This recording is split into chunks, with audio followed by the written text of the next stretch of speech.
We can bring in now Jonah Levy, Associate Professor of Political Science at the University of California, Berkeley. Thank you very much for being with us here on France 24 today. Now, Marine Le Pen's popularity, I think it's fair to say, has soared in recent weeks.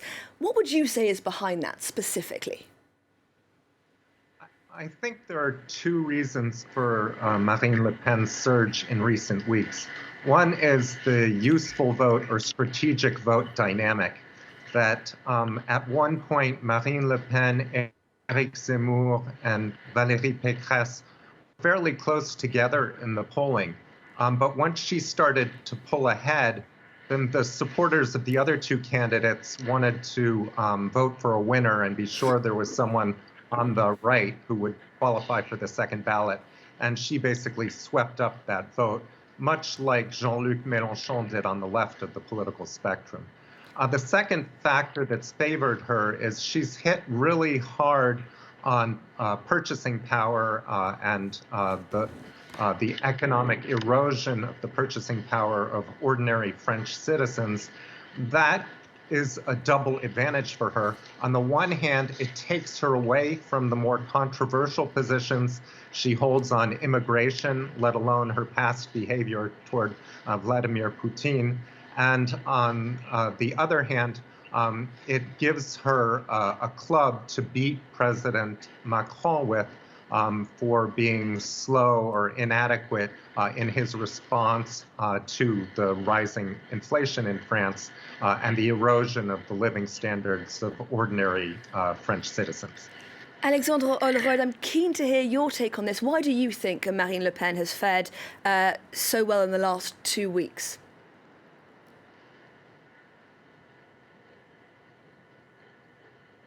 French politics now for quite a while, for actually the better part of 3 decades.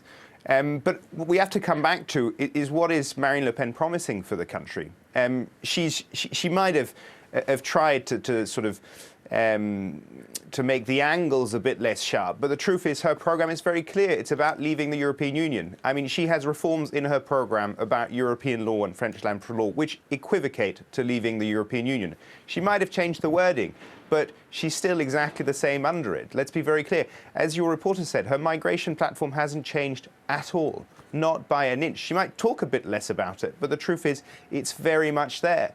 So this is a program about making France an isolated country, about leaving NATO, about leaving the European Union, about not addressing climate change, about being a solitary nation in the world, about losing French sovereignty. In terms of purchasing power, for instance, we have voted in the past few weeks the most comprehensive bill to protect the purchasing power of French people against energy prices, both gas, petrol and electricity. What is she promising? A measure which is not half as efficient as that. This is 20 billion euros mobilized to protect the French. We'll continue to do that, of course, if the president is re-elected. But is this an open contest? Yes, it is. This is why there has to be not an inch of complacency. This is why the French have to be very aware that on the 24th of April, they're voting for their future. Alexandre Hollerode, Jonah Levy, thank you very much. Do stay with us. We are going to come back to you very shortly, but we can